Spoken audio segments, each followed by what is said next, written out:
வணக்கம் நண்பர்களே, welcome to doctor PM times. நண்பர்களே, நாம் இந்த பதிவில் முக்கியமாக விசரல் ஃபேட் அல்லது ட்ரங்கல் ஒபிசிட்டி பற்றி, தொப்பையை பற்றி பார்க்க போகிறோம். தொப்பை எப்படி வருது, எதனால் விசரல் ஃபேட் அக்யூமுலேட் ஆகுது. நான் முன்பே சொன்ன மாதிரி விசரல் ஃபேட்டுங்கிறது வயிற்றுப்பகுதிக்குள்ளே அப்டமனுக்குள்ளே இருக்கிற ஃபேட்டு. அது ஒமன்டம் ஸ்டொமக்கை சுற்றி படிந்திருக்கும். அது ஒரு குஷன் மாதிரி இருக்கும். அது ப்ரொடெக்ட் பண்ணுது இன்டர்னல் ஆர்கன்ஸை. அது இல்லாமல் அங்கே எனர்ஜி ட்ரைக்ளிசரைடாக ஸ்டோர் ஆகுது அப்படின்னு சொல்லியிருந்தேன். இங்கிருந்து இந்த ட்ரைக்ளிசரைடு வருது. ஏன் அது ட்ரைக்ளிசரைடாக ஸ்டோர் ஆகுது அப்படிங்கிறத பார்க்கலாம். இந்த விசரல் ஃபேட்லக்கு இருக்கிற பேர் அடிப்போஸ் டிஷ்யூ. இங்கே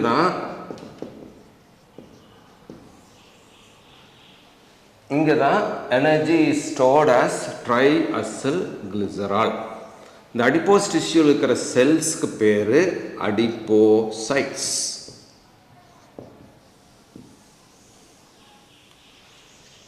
இந்த ட்ரைக்ளிசரைடு எங்கிருந்து வருதுன்னா, அதுக்கு 3 சோர்ஸ் இருக்கு.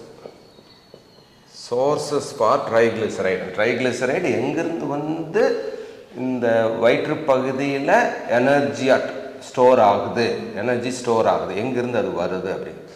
நம்பர் 1, நாம் வெளியிருந்து எடுக்கிற உணவுப் பொருள் ஃபுட் சோர்ஸ் ஃபுட் சோர்ஸில் இருக்கிற ஃபேட்டு பைலோட உதவியோட பேன்கிரியாட்டிக் லைப்பேஸ் அப்படிங்கிற நொதிப்பொருளால் டைஜஸ்ட் ஆகி சிறுகுடல் பகுதியில் அப்சார்ப் ஆகுது.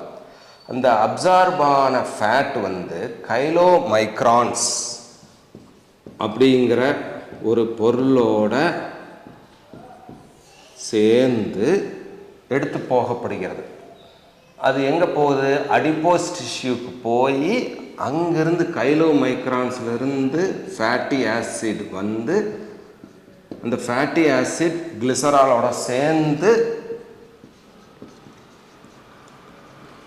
ட்ரைக்ளிசரைடாக ஸ்டோர் ஆகுது. ஸோ முதல் சோர்ஸ் என்ன? கைலோமைக்ரான்ஸ். கைலோமைக்ரான்ஸ் எங்கேருந்து வருது? நம்ம உணவுப் பொருள் செரிமானம் ஆனதுக்கப்புறம், அப்சார்ப் ஆனதுக்கப்புறம் கிடைக்கிறது கைலோமைக்ரான்ஸ். ரெண்டாவது சோர்ஸ் ஃபார் ட்ரைக்ளிசரைடு என்னென்னா, அதுக்கு பேர் எண்டோஜீனஸ்லி ப்ரொடியூஸ்னு சொல்லுவாங்க. நம்ம உடம்புலேயே உற்பத்தி ஆகிறது, வெளியிருந்து வரதில்லை, உடம்புலேயே உற்பத்தி ஆகுது. அது எங்கே உற்பத்தி ஆகுதுன்னா, அது உற்பத்தி ஆகிற இடம் பார்த்திங்கன்னா லிவரில் இருந்து அந்த உற்பத்தி ஆகிற ஃபேட்டி ஆசிட் அது பிளட்டில் வரும்போது it is transported as VLDL very low density lipoprotein சொல்லுவாங்க. VLDLாக ரத்தத்தில் வருது.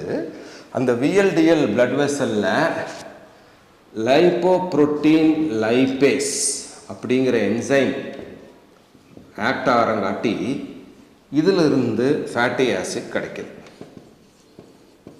ஸோ ரெண்டு சிம்பிளாக சொல்லணும்னா, நம்ம சாப்பிட்ற உணவுலேருந்து வர ஃபேட்டி ஆசிட், லிவர்லேருந்து ப்ரொடியூஸ் ஆகிறது VLDLாக பிளட்டில் அதுலேருந்து கிடைக்கிற ஃபேட்டி ஆசிட் ரெண்டாவது.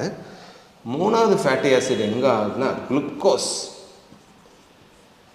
எக்ஸஸ் குளுக்கோஸ் நம்ம சாப்பிட்ற கார்போஹைட்ரேட்லேருந்து குளுக்கோஸ் வருது. இந்த குளுக்கோஸ் நம்ம எனர்ஜியாக யூஸ் பண்ணுறோம். பட் நம்ம தேவையான கார்போஹைட்ரேட்டில் மேலும் சாப்பிட்டே இருக்கிறங்காட்டி எக்ஸஸ் குளுக்கோஸ் ஃபஸ்ட்டு கிளைக்கோஜனாக மாறி மசில்லையும் லிவர்லேயும் டெபாசிட் ஆகுது. அந்த கிளைக்கோஜன் நம்ம எக்ஸசைஸ் ஒரு 2 கிலோமீட்டர் 3 கிலோமீட்டருக்கு மேலே நடந்தோம்னா அந்த கிளைக்கோஜன் மறுபடியும் குளுக்கோஸ் ஆகி நம்மளுக்கு எனர்ஜி கொடுக்கும். பட் நம்ம மறுபடியும் சாப்பிட்டே இருக்கிறங்காட்டி குளுக்கோஸ் கிளைக்கோஜனாக மாறினதுக்கப்புறமும் எக்ஸஸ் குளுக்கோஸ் இருக்கும். அந்த எக்ஸஸ் குளுக்கோஸ் என்ன ஆகுதுன்னா, ஷண்ட்டு பாத்துவேன்னு சொல்லுவாங்க, ஷண்ட் அடிக்குது, பைபாஸில் போய் அது ஃபேட்டி ஆசிடாக மாறுது. அதுக்கு பேர் HMP ஷண்ட்டுன்னு சொல்லுவாங்க, ஃபேட்டி ஆசிடாக. ஸோ ட்ரைக்ளிசரைடோட மூலப்பொருள் ஃபேட்டி ஆசிட். அந்த ஃபேட்டி ஆசிடோட சோர்ஸ் ஒன்று உணவு பொருள், நம்ம சாப்பிட்ற உணவு. ரெண்டாவது லிவர்லேருந்து நார்மலாக ப்ரொடியூஸ் ஆகிற ஃபேட்டி ஆசிட். மூணாவது எக்ஸஸ் குளுக்கோஸ் எனர்ஜியாக மாறாமல் ஷண்ட் அடித்து ஃபேட்டி ஆசிடாக மாறுது.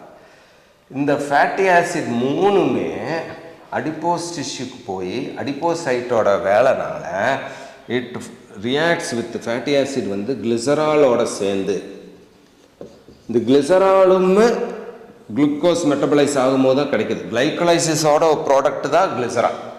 ஸோ ஃபேட்டி ஆசிட் கிளிசராலும் சேர்ந்து ட்ரை அசைல் கிளிசரால் இல்லாட்டி ட்ரை கிளிசரைடு அப்படின்னு சேமிக்கப்படுது. ஸோ எக்ஸஸ் எனர்ஜி அடிப்போஸ் டிஷ்யூவில் ட்ரை கிளிசரைடாக சேமிக்கப்படுது.